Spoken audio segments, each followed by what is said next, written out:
नाजरीन, जरा तसव्वुर कीजिए, वो वक्त भी आने वाला है जब धरती पर अल्लाह का नाम लेने वाला कोई न रहेगा।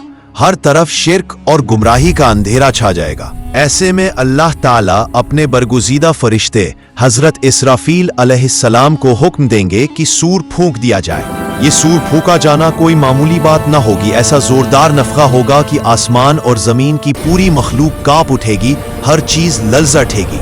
कुरान करीम में कई जगह कयामत के इन खौफनाक मंजर का तफसीली तस्करा आता है, मगर सबसे हैरत अंगेज वाकया वही है जब ये सूर पहली मर्तबा फूंका जाएगा। अल्लाह फरमाता है कि जब सूर फूंका जाएगा तो जो भी आसमानों में है और जो भी जमीन में है, सब के सब बेहोश होकर गिर पड़ेंगे, सिवाय उनके जिन्हें अल्लाह बाकी रखना चाहे। यही पहला सूर होगा जो दुनिया के इख्तिताम की पुकार साबित होगा। पहाड़ रेजा रेजा होकर बिखर जाएंगे, समुंदर उबलते हुए लावे की तरह जोश खाने लगेंगे और आसमान फटकर टुकड़े हो जाएगा, हर चीज फना हो जाएगी। फिर जब अल्लाह चाहेंगे दूसरा सूर फूंका जाएगा और यही वह लम्हा होगा जब मिट्टी अपने अंदर छुपाए हुए तमाम मर्दों और औरतों को बाहर उगल देगी। कोई कब्र आबाद न रहेगी, सब इंसान जिंदा करके मैदान में जमा कर दिए जाएंगे। रसूलुल्लाह सल्लल्लाहु अलैहि वसल्लम ने इरशाद फरमाया कि अल्लाह आसमान से ऐसा पानी बरसाएगा कि इंसान उससे यूं उग खड़े होंगे जैसे हरी नर्म घास जमीन से फूट पड़ती है। हजरत आयशा रजी अल्लाहु अन्हा बयान करती हैं कि उन्होंने नबी करीम सल्लल्लाहु अलैहि वसल्लम से सुना कि कयामत के दिन लोगों को नंगे पांव, बेपर्दा और गैर मुख्ततन, बिना खतना किए हुए उठाया जाएगा और मैदाने हश्र की तरफ घसीटा जाएगा। उम्मुल मोमिनीन ने अर्ज किया, या रसूल अल्लाह, मर्द और औरतें सब एक साथ होंगे, क्या वो एक दूसरे को नहीं देखेंगे? आप सल्लल्लाहु अलैहि वसल्लम ने फरमाया, ए आयशा, उस दिन का मामला इतना सख्त होगा कि किसी को किसी की तरफ नजर उठाने की भी फुर्सत ना मिलेगी। जब लोग कब्रों से निकलेंगे तो ये पुरानी जमीन, जिसके उतार चढ़ाव, पहाड़ और दरख्त थे, सब गायब हो चुके होंगे। अल्लाह ताला एक नई जमीन पैदा फरमाएगा, बिल्कुल हमवार, सफेद, जिस पर कोई पहाड़, कोई पेड़, कोई गड्ढा नहीं होगा, सिर्फ एक फैला हुआ समतल मैदान होगा। फिर तमाम इंसान उस मैदान महशर की तरफ रवाना किए जाएंगे। अहादीस में आता है कि लोग वहां अलग अलग हालात में पेश होंगे। कुछ अल्लाह के नेकों में से होंगे जिनके लिए ऊंची ऊंची सवारियां मुहैया होंगी, वो इज्जत और एहतराम के साथ महशर की तरफ जाएंगे। कुछ ऐसे खास बंदे होंगे, अंबिया, सिद्दीकीन, शुहदा और सालेहीन, जिन्हें नूरानी सवारियों पर लाया जाएगा ताकि सब पर उनकी बुलंदी और मकाम जाहिर हो। ज्यादातर लोग पैदल ही चल रहे होंगे, न उनके पास सवारी होगी न कोई सहारा, सिर्फ अपने आमाल की फिक्र उन पर छाई होगी। कुछ ऐसे होंगे जो घुटनों के बल घिसटते हुए महशर की तरफ बढ़ेंगे। उनके अच्छे आमाल कम और गुनाह ज्यादा होंगे। जमीन की सख्ती और दिलों का खौफ उन्हें सीधा चलने न देगा और कुछ बदनसीब चेहरे के बल खींचे जा रहे होंगे। रसूलुल्लाह सल्लल्लाहु अलैहि वसल्लम ने बयान फरमाया कि वो लोग अपने चेहरे पर घिसटते हुए उठाए जाएंगे। ये उनके गुनाहों और सख्ती अजाब की निशानी होगी। कयामत के दिन सूरज को मखलूक के बिल्कुल करीब ला दिया जाएगा, यहाँ तक कि वो सिर्फ 1 मील के फासले पर रह जाएगा। हर शख्स अपने आमाल के हिसाब से पसीने में डूबा हुआ होगा। किसी का पसीना टखनों तक, किसी का घुटनों तक, किसी का कमर तक और किसी के लिए तो पसीना लगाम की तरह गर्दन तक पहुंच चुका होगा। लोग इस गर्मी और पसीने से बुरी तरह परेशान होंगे। बताया गया है कि ये दिन इतना लंबा होगा कि इंसान को यूं महसूस होगा जैसे 500 साल की मियाद पर फैला हुआ हो। जब ये आलम होगा, लोग एक दूसरे से कहने लगेंगे, देखते नहीं किस हाल में फंस गए हो, कैसी मुसीबत ने घेर लिया है, क्यों ना किसी ऐसे बंदे को तलाश करो जो तुम्हारे रब की बारगाह में तुम्हारी सिफारिश करे। तब कुछ लोग कहेंगे कि तुम सबके बाप तो हजरत आदम अलैहिस्सलाम है, चलो उनकी खिदमत में चले, शायद वही हमारी मदद करे। फिर पूरी मखलूक हजरत आदम अलैहिस्सलाम की बारगाह में हाजिर होगी और अर्ज करेगी, ए सैयदना आदम, आप अबुल बशर है। अल्लाह ताला ने आपको अपने दोनों हाथों की कुदरत से पैदा किया, आपके दोनों हाथों की कुदरत से पैदा किया और आपको जन्नत में ठिकाना दिया। क्या आप हमारे रब से हमारी सिफारिश नहीं करेंगे? देखते नहीं कि हम किस परेशानी में हैं और हम पर कैसी बड़ी तकलीफ आ पड़ी है। हजरत आदम अलैहिस्सलाम जवाब में फरमाएंगे, आज मेरे रब ने ऐसा गजब फरमाया है कि ना पहले कभी ऐसा जलाल जाहिर हुआ और ना आइंदा होगा। मुझसे एक दरख्त का फल ना खाने का हुक्म हुआ था, लेकिन मुझसे गलती हो गई, मैं वही फल खा बैठा। अब मुझे अपनी जान का डर है और अपने लिए ही फिक्र लगी है। तुम किसी और के पास जाओ, तुम हजरत नूह अलैहिस्सलाम के पास चले जाओ। फिर लोग नूह अलैहिस्सलाम की बारगाह में पहुंचेंगे और कहेंगे, ए सैयदना नूह, आप जमीन वालों के सबसे पहले रसूल हैं और अल्लाह ताला ने आपको अब्दन शकूर यानी बहुत शुक्रगुजार बंदे का खिताब दिया। क्या आप नहीं देखते कि हम किस मुसीबत और मुश्किल में घिर चुके हैं? क्या आप अल्लाह की बारगाह में हमारी सिफारिश न करेंगे?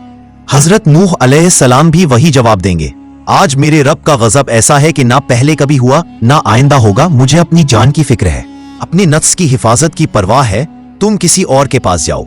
यूं ये कारवां हजरत इब्राहीम अलैहिस्सलाम, फिर हजरत मूसा अलैहिस्सलाम और तमाम अंबिया की खिदमत में जाता रहेगा।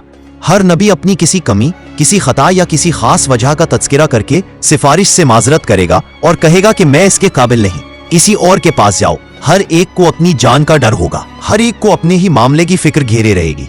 आखिर में लोग हजरत ईसा अलैहिस्सलाम की बारगाह में जा पहुंचेंगे तो वो भी वही फरमाएंगे कि आज ये काम मेरे बस का नहीं, तुम हजरत मोहम्मद सल्लल्लाहु अलैहि वसल्लम के पास जाओ, यही वो शख्स हैं जो इस मकाम के हकदार हैं। रसूलुल्लाह सल्लल्लाहु अलैहि वसल्लम ने फरमाया, फिर लोग मेरे पास आएंगे और अर्ज करेंगे, या मोहम्मद, आप अल्लाह के रसूल और तमाम नबियों के आखिरी पैगंबर हैं। अल्लाह ताला ने आपको पहले और बाद के तमाम गुनाहों से पाक फरमाया, आप हमारे रब से हमारी सिफारिश कीजिए। क्या आप नहीं देखते कि हम किस हाल तक पहुंच चुके हैं? आप सल्लल्लाहु अलैहि वसल्लम इरशाद फरमाते हैं, मैं आगे बढ़ूंगा, अर्श इलाही के साए में जाऊंगा और अपने रब के सामने सजदाए शुक्र में गिर पड़ूंगा। उस वक्त अल्लाह ताला मुझ पर अपनी हम्दो सना और तारीफ के ऐसे कलेमात खोल देगा जो मुझसे पहले किसी को ना अता किए गए होंगे, न किसी और को मिलेंगे। अल्लाह की तरफ से पुकार होगी, ए मोहम्मद, अपना सर उठाइए, मांगिए आपको अता किया जाएगा, सिफारिश कीजिए आपकी सिफारिश कबूल की जाएगी। मैं अपना सर उठाऊंगा, जो दुआ करूंगा अल्लाह उसे मंजूर फरमाएगा और जो सिफारिश पेश करूंगा उसे रद्द न किया जाएगा। फिर हिसाब किताब का सिलसिला बाकायदा शुरू होगा। मुफस्सिर इब्ने कसीर रहिमहुल्लाह तफसीर में लिखते हैं कि उस दिन तुमसे अल्लाह की दी हुई नेमतों के बारे में सवाल होगा, सेहत की नेमत, अमनो सकून की नेमत, रोजी और वक्त की नेमत, कि तुमने इन सब के बदले में कितना शुक्र अदा किया और अल्लाह की कितनी बंदगी की। हजरत अबू बरजा अस्लमी रजी अल्लाह अन्हु से रिवायत है कि रसूलुल्लाह सल्लल्लाहु अलैहि वसल्लम ने फरमाया, कयामत के दिन बंदे के कदम अपने रब की बारगाह से उस वक्त तक हिल नहीं सकेंगे जब तक उससे 5 बातों के बारे में सवाल ना कर लिया जाए। अपनी उम्र कहाँ गुजारी, अपनी जवानी किस काम में खर्च की, माल कहाँ से कमाया और कहाँ खर्च किया, और अपने इल्म पर कितना अमल किया। ये सवाल इंसान को याद दिलाते रहेंगे कि दुनिया की हर नेमत, हर लम्हा, हर मौका एक अमानत है और उसका हिसाब देना लाजिमी है। रिवायतों में आता है कि सबसे पहला सवाल नमाज के बारे में होगा। जिसकी नमाज दुरुस्त और मुकम्मल होगी वो कामयाब और सफल ठहरेगा, और जिसकी नमाज में खराबी होगी उसके लिए आगे का सफर और मुश्किल हो जाएगा। जब बंदों के आमाल का पूरा हिसाब हो जाएगा तो हर इंसान को उसके आमाल की एक किताब थमा दी जाएगी जिसमें उसके हर छोटे बड़े काम दर्ज होंगे। मोमिन बंदों को उनकी इज्जत अफजाई के लिए आमलनामा दाएं हाथ में दिया जाएगा। वो खुशी से झूमते हुए पुकारेंगे कि लो मेरा नामे आमाल पढ़ो। वो कयामत के दिन बहुत सरफराज और कामयाब होंगे। कुरान में अल्लाह फरमाता है कि जिसे दाएं हाथ में आमलनामा दिया जाएगा उसका हिसाब बहुत आसान होगा और वो अपने अहलो अयाल की तरफ हंसी खुशी लौटेगा। मगर काफिरों, मुनाफिकों और गुमराह लोगों को उनका आमलनामा उनकी पीठ के पीछे से बाएं हाथ में पकड़ा दिया जाएगा। उस वक्त वो मौत को पुकारेंगे और जलती हुई जहन्नुम में धकेल दिए जाएंगे। हिसाब किताब के बाद आमाल का वजन शुरू होगा, जिसके लिए एक अजीम तराजू रखा जाएगा जिसके 2 पलेरे होंगे और उसी में बंदों के नेक और बद आमाल तोले जाएंगे। ये मिजान इतना बड़ा और इतना नाजुक होगा कि उसकी असली हैसियत का अंदाजा अल्लाह के सिवा कोई नहीं कर सकता। हजरत अबू दरदा रजी अल्लाहु अन्हु से रिवायत है कि नबी सल्लल्लाहु अलैहि वसल्लम ने फरमाया, कयामत के दिन मोमिन की मिजान में अच्छे अखलाक से ज्यादा भारी कोई चीज न होगी, और अल्लाह बदजबान और बेहुदा बात करने वाले को हरगिज पसंद नहीं करता। जब आमाल तोले जाएंगे, जिसका नेकियों वाला पलड़ा भारी होगा उसके लिए जन्नत का हुक्म होगा, और जिसका पलड़ा हल्का पड़ जाएगा उसे जहन्नुम की सजा का सामना करना पड़ेगा। इसके बाद पुल सिरात का बारीक और खतरनाक मरहला आएगा। ये वो रास्ता होगा जो दोज़ख के ऊपर से गुजरेगा। हर इंसान को उससे होकर गुजरना ही होगा, कोई इससे बचाकर नहीं ले जाया जाएगा। अहादीस में आता है कि ये पुल बाल से भी ज्यादा बारीक और तलवार से भी ज्यादा तेज होगा, जिस पर गुजरते हुए दिल दहल उठेंगे। मोमिन अपने ईमान और आमाल की रोशनी के मुताबिक उस पर तेजी से गुजरेंगे। कुछ बिजली की तरह चमक कर निकल जाएंगे कुछ हवा की रफ्तार से, कुछ दौड़ते हुए, कुछ हौले हौले चलते हुए और कुछ घिसट घिसट कर आगे बढ़ेंगे। जो सच्चे मोमिन होंगे वो पुन सिरात पार करके जन्नत में दाखिल हो जाएंगे और जो मुनाफिक या काफिर होंगे वो इस पुल से फिसल कर सीधे दोज़ख की गहराई में जा गिरेंगे। हजरत अब्दुल्ला बिन अब्बास रजी अल्लाहु अन्हु से मरवी है कि नबी सल्लल्लाहु अलैहि वसल्लम ने फरमाया, कयामत के दिन तमाम अंबिया के लिए सोने के मिंबर रखे जाएंगे और वो उन पर बैठेंगे, लेकिन मेरा मिंबर खाली रहेगा। मैं उस पर न बैठूंगा बल्कि अपने रब करीम के सामने खड़ा रहूंगा, इस खौफ से कि कहीं ऐसा ना हो कि मुझे तो जन्नत में भेज दिया जाए और मेरी उम्मत मेरे बाद बेहाल और बेसहारा रह जाए। फिर आप सल्लल्लाहु अलैहि वसल्लम अर्ज करेंगे, ए मेरे रब, मेरी उम्मत, मेरी उम्मत। अल्लाह ताला फरमाएगा, ए मोहम्मद, आप क्या चाहते हैं कि मैं आपकी उम्मत के साथ कैसा सलूक करूं? आप अर्ज करेंगे, या रब, उनका हिसाब जल्दी शुरू कर दे ताकि उनकी बेचैनी कम हो और उन्हें राहत मिले। फिर उनको बुलाया जाएगा, उनका हिसाब लिया जाएगा। उनमें से कुछ तो सीधे अल्लाह की रहमत से जन्नत में दाखिल होंगे और कुछ ऐसे होंगे जो हुजूर सल्लल्लाहु अलैहि वसल्लम की शफाअत से नजात पाएंगे। आप फरमाते हैं, मैं सिफारिश करता रहूंगा यहां तक कि उन लोगों की भी रिहाई का हुक्म मिल जाएगा जिन्हें उनके गुनाहों की वजह से पहले ही दोज़ख में भेजा जा चुका होगा। फिर मैं जहन्नुम के दरोगा यानी मालिक के पास जाऊंगा तो वो कहेगा, ए मोहम्मद, आपने अपनी उम्मत में से किसी को भी आग में बाकी नहीं छोड़ा जिसके बारे में अल्लाह रब्बुल इज्जत नाराज हो। यानी आपकी शफाअत से हर वह मोमिन निकल चुका होगा जिसके दिल में जरा भी सच्चा ईमान मौजूद था। फिर अचानक मैं देखूंगा कि अल्लाह रब्बुल इज्जत जलवा अफरोज है। मैं फिर सजदे में गिर पड़ूंगा। अल्लाह ताला फरमाएगा, ए मोहम्मद, अपना सर उठाइए, बोलिए, आपकी बात सुनी जाएगी, मांगिए, आपको दिया जाएगा, सिफारिश कीजिए, आपकी शफाअत कबूल की जाएगी। मैं अर्ज करूंगा, मेरी उम्मत, मेरी उम्मत। अल्लाह इरशाद फरमाएगा, अपनी उम्मत के पास जाइए और जिसके दिल में राई के दाने के बराबर भी ईमान हो उसे जहन्नुम से निकालकर जन्नत में दाखिल कर दीजिए। मैं जाऊंगा और देखूंगा जिसके दिल में इतनी सी मात्रा में भी ईमान होगा उसे बाहर निकालकर जन्नत में दाखिला दिला दूंगा। फिर मैं दोबारा अपने रब के सामने सजदे में गिरूंगा।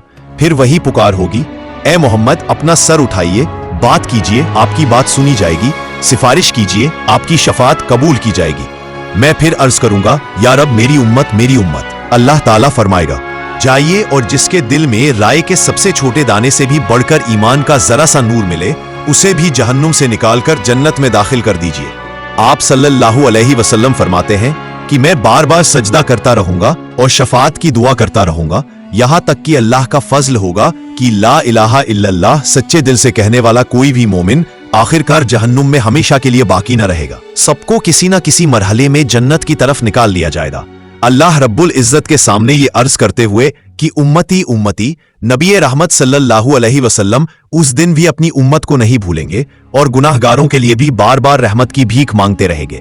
अल्लाह अज़्ज़ा व जल से दुआ है कि वो हमें नेक आमाल की तौफीक दे, हमारी जिंदगी को इबादत और शुक्र से भर दे, कयामत के दिन हिसाब आसान फरमाए और हमें अपने हबीब मोहम्मद सल्लल्लाहु अलैहि वसल्लम की शफाअत नसीब करे और आखिरकार हमें जन्नतुल फिरदौस में जगह अता फरमाए। आमीन।